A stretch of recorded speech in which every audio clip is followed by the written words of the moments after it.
If you're waiting for mortgage rates to drop before you buy a house, I want to show you how waiting could actually cost you 50 grand. And before somebody jumps into the comments, yes, this is an example.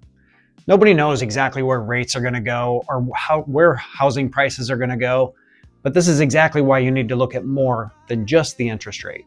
Now let's run some numbers. First, the comparison. Now, let's say that you can buy a house at $400,000 today. Let's say you put 20% down and rates are, say, 6.75. Your principal and interest payment's going to be about $2,076 a month.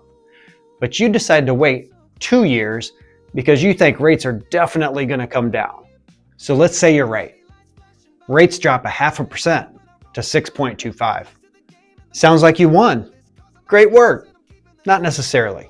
Here is the twist that everybody kind of forgets. Because while you were waiting for the rate to drop, the price of the house just went up.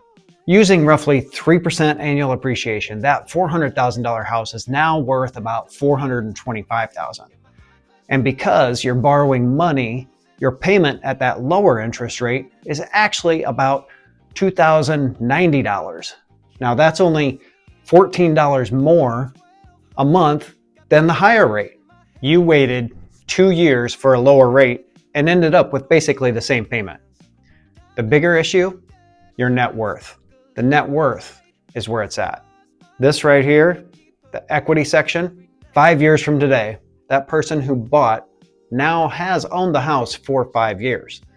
The person who waited has only owned it for 3. Same house, same day, same estimated value, but the person who bought today has approximately $164,000 in equity. The person who waited, only about $136,000 of equity. That's roughly $28,000 less.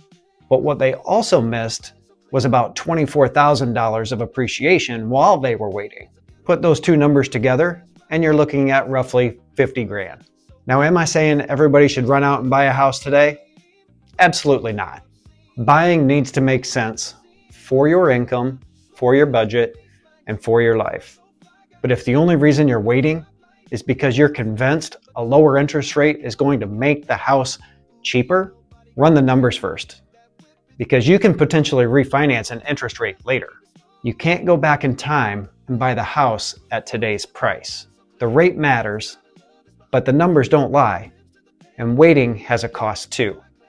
If you want me to run the same comparison using the price range and the numbers that you have, I'll show you what waiting could actually look like. I look forward to talking to you soon.